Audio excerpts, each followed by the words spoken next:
महाभारत की एक बात तो निश्चित ही सीखने को मिलती है कि किसी भी समस्या का समाधान बातचीत से नहीं होता है और यह भी तय है कि युद्ध से कुछ भी हासिल नहीं होता है।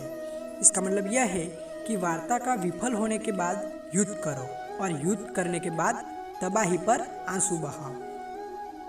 और सवाल यह उठता है कि वार्ता कब विफल होती है।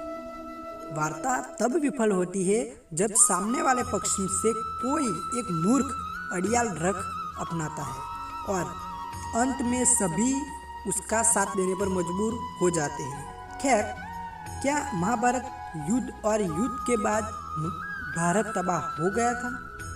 यह सवाल बहुत महत्वपूर्ण है कि महाभारत के युद्ध के बाद भारत की क्या गति हुई, मतलब कि क्या चला। महाभारत की चर्चा सभी करते हैं, लेकिन इस युद्ध के परिणाम की चर्चा बहुत कम की जाती है। इस युद्ध से संपूर्ण भारतवर्ष पर क्या प्रभाव पड़ा, इसकी चर्चा बहुत कम लोग करते हैं।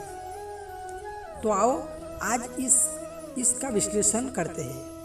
कौरव पांडवों की सेना की संख्या। श्री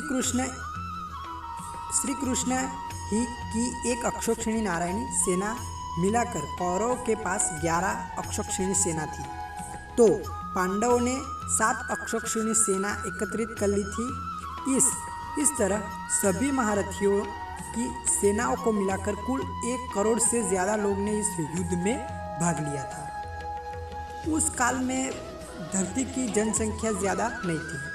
यदि हम वर्तमान की 7 अरब जनसंख्या से तुलना करें तो आज विश्व की सभी सेनाएं मिलकर 1 करोड़ होगी, लेकिन उस काल में जनसंख्या इतनी नहीं थी। 1936 में के पहले की जनसंख्या लगभग 40 करोड़ थी और उसके आसपास थी।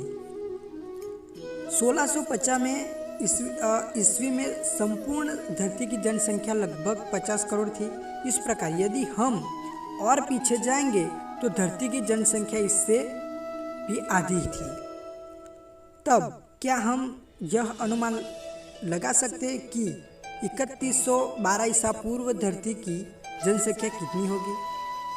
अनुमान ज्ञान नहीं होता, यह वास्तविकता के करीब हो सकता है और नहीं भी। लेकिन यदि 1 करोड़ लोगों ने युद्ध में भाग लिया होगा तो निश्चित ही कम से कम भारत की जनसंख्या 5 से 6 करोड़ के बीच तो लगी रही होगी, क्योंकि तब आज जितने शहर या गांव नहीं थे युद्ध में मारे गए, ये सभी बचे थे मात्र 18। 1 करोड़ की सेना के बीच महाभारत का युद्ध 18 दिन तक चला था और युद्ध में कुल 18 योद्धा ही जीवित बचे थे। महाभारत के युद्ध के पश्चात कौरव की तरफ से 3 और पांडव की तरफ से 15, यानी कुल 18 योद्धा की जीवित बचे थे, जिनके नाम है कौरव के कृतवर्मा, कृपाचार्य और अश्वत्थामा, जबकि पांडव की और युधिष्ठिर, युधिष्ठिर, अर्जुन, भीम, नकुल, सहदेव, कृष्ण, सात्यकी आदि। हालांकि इतिहास के कुछ पन्नों के अनुसार महाभारत के युद्ध में 39,40,000 योद्धा मारे गए। अब आप सोचिए कि 6 करोड़ की आबादी में आधी तो महिलाएं होगी, यानी कि करीब 2.5 करोड़ महिलाएं होगी। अब बचे 2.5 करोड़ पुरुष, जिसमें से लाखों तो बच्चे होंगे। अब मतलब यह है कि बूढ़े और जवानों ने ये युद्ध लड़ा। उनमें से कुछ जवान तो उनके पुत्र ही थे, जिनको कोई पुत्र नहीं हुआ था। कौरव पक्ष।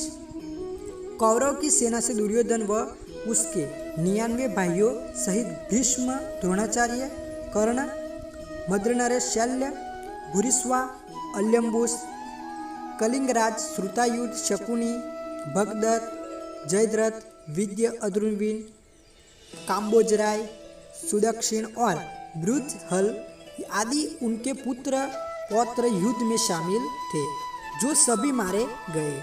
कौरव ने कुल नाश हो गया और कौरव वंश का एकमात्र युधिष्ठिर ही बचा था। पांडव पक्ष में पांडव की और अभिमन्यु, घटोत्कच, विराट, धृष्टद्युम्न, शिखंडी, पाखंडराय, कुंतीभोज, उत्तभोजा, शल्य और अनुपराज नील आदि सहित पांडवों ने 50 पुत्र की युद्ध मारे गए थे। आशा करता हूँ कि ये सब आपको समझ में आ गया होगा।